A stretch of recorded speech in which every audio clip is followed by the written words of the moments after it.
It was a regular Tuesday afternoon at Oakwood High School, a school that everyone considered normal, at least on the surface. The bell had just rung, signaling the start of lunch break, and students poured out of classrooms, chatting excitedly about the day's lessons, plans for the weekend, or the latest gossip.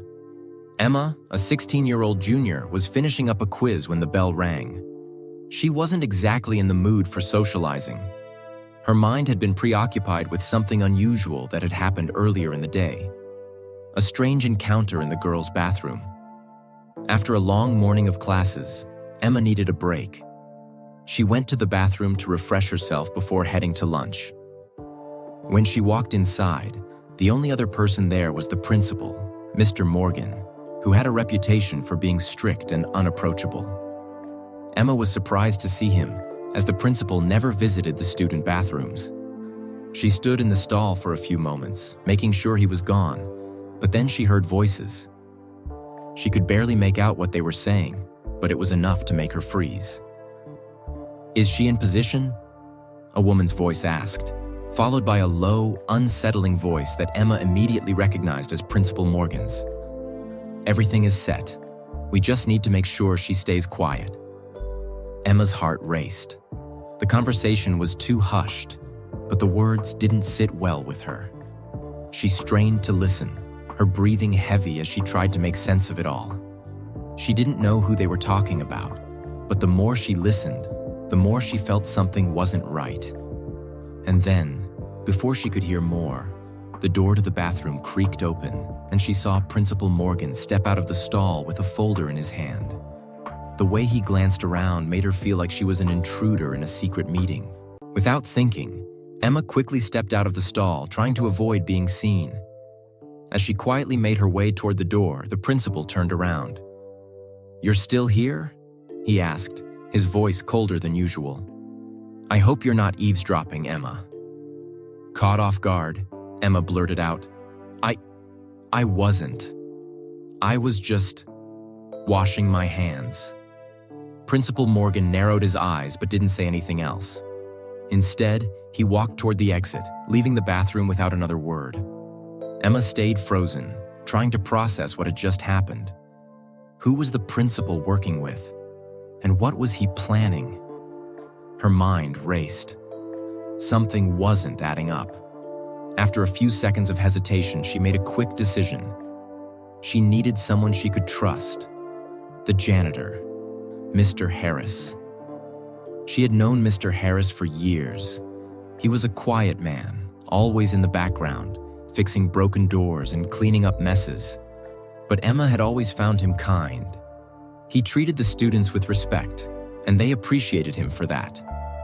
Without another thought, Emma ran through the halls, ignoring the few students who waved at her. She needed to find him. She finally spotted him near the janitor's closet. Mr. Harris was busy mopping the floor, humming a soft tune to himself. "Mr. Harris," Emma called, her voice shaky. He looked up, smiling when he saw her. "Hey, Emma, you need something?" I need to talk to you," she said urgently. "It's really important." Mr. Harris set his mop down and walked over to her, his expression turning serious. "What's wrong, Emma?" Emma hesitated for a moment. She didn't want to seem crazy, but she couldn't shake the feeling that something was deeply wrong. "I overheard something in the bathroom about Principal Morgan." Mr. Harris raised an eyebrow. "Principal Morgan?" "Yes," Emma said, lowering her voice as if someone might be listening. "I heard him talking to someone. It didn't sound like a regular conversation. It was secretive. And the way he looked at me, like he knew I was listening. I think something bad is going on, but I don't know what." Mr. Harris stood still for a moment, considering her words. "Emma, what exactly did you hear?" She recounted everything she had overheard. The hushed voices, the cryptic talk about someone being in position, and how the principal seemed unusually guarded. Mr. Harris didn't interrupt, but his expression grew darker with each passing moment. When Emma finished, Mr. Harris stood silently for a few seconds. Then he nodded slowly. "Okay, I believe you." Emma stared at him in disbelief. "You do?" He sighed. "I've been working here long enough to know when something's off. You're right to be worried, Emma. The principal's been acting strange lately, and I've seen some things that don't sit right with me, but I never wanted to make waves. Until now." Emma's eyes widened. "You've seen something? What is it?" Mr. Harris glanced around, making sure no one was listening. "There's been talk about some irregular activities happening with the school funds. But it's not just that. I think the principal might be involved in something much worse. Something that could hurt a lot of people." Emma's heart pounded. "What do you mean? How do you know?" Mr. Harris looked down at the floor, his face hardening. "I've seen him meeting with people late at night. People who aren't from around here. They're always talking about money and other things.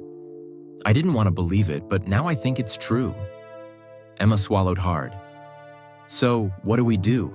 We can't just let him get away with this." Mr. Harris nodded, his eyes filled with determination. "We can't." He took a deep breath. "I've been around long enough to know that sometimes you have to take action.